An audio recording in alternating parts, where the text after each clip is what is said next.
मी त्यासंबंधी एक ग्रामीण भागातला कार्यकर्ता याचा विचार आपल्यापुढे सांगतो की सरपंच हा थेट जो मागच्या सरकारने केलं होतं त्यांच्या मागे त्यांचा तो राजकीय अजेंडा होता आणि ज्या सरपंच जरी थेट सभागृहात झाला तर त्याच्याजवळ मेजॉरिटी समजा सभागृहामध्ये नसली तर सरपंचाचे ठराव तिथे पडत होते आणि कामामध्ये सगळे विस्कळीतपणा येत होते आणि आणि ग्रामपंचायतच्या सभागृहामध्ये 2 पॉवर सेंटर निर्माण होत होते.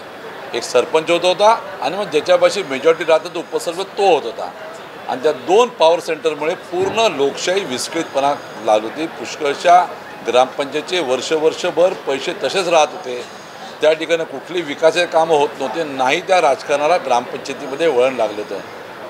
शेवटी लोकशाहीमध्ये ज्यांच्यापाशी बहुमत आहे ज्यांच्या मागे लोक आहे त्यांना कुठेतरी ताकद मिळाली पाहिजे. त्यांच्या माध्यमातून ह्या लोकशाहीमध्ये कृती झाली पाहिजे हे आपल्या त्या ठिकाणी अभिप्रेत आहे. आपल्या घटनेमध्ये सुद्धा त्याचा उल्लेख आहे आणि म्हणून ह्या लोकशाहीच्या ह्या सगळ्या प्रक्रियेमध्ये ज्याच्यापाशी लोकमत आहे ज्याच्यापाशी बहुमत आहे त्यांना त्या ठिकाणी काम करण्याचा अधिकार आला. हा दृष्टिकोन ठेवून राज्याच्या ग्रामविकास मंत्र्यांना तशा प्रकारचा प्रस्ताव आलेला आहे आणि पूर्ण राज्यामध्ये ग्रामपंचायतच्या कार्यकर्त्याने ग्रामपंचायतीमध्ये काम करणाऱ्या लोकांनी जर स्वागत केलं हे आवर्जून त्या ठिकाणी सांगतात.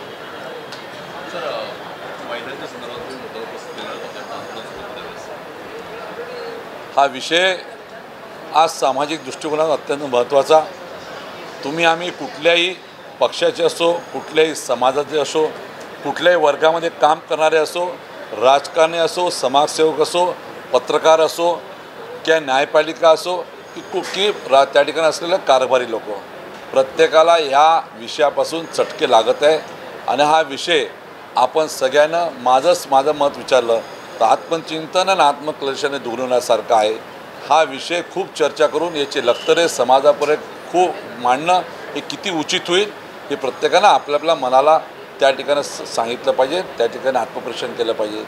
याच्यावर आपण सगळ्यांनी स्वतःपासून सुरुवात करून आत्मचिंतन आणि त्या ठिकाणी समाज प्रबोधनाच्या माध्यमातून सोडवलं पाहिजे असा त्या विचारधाराचा मी आहे.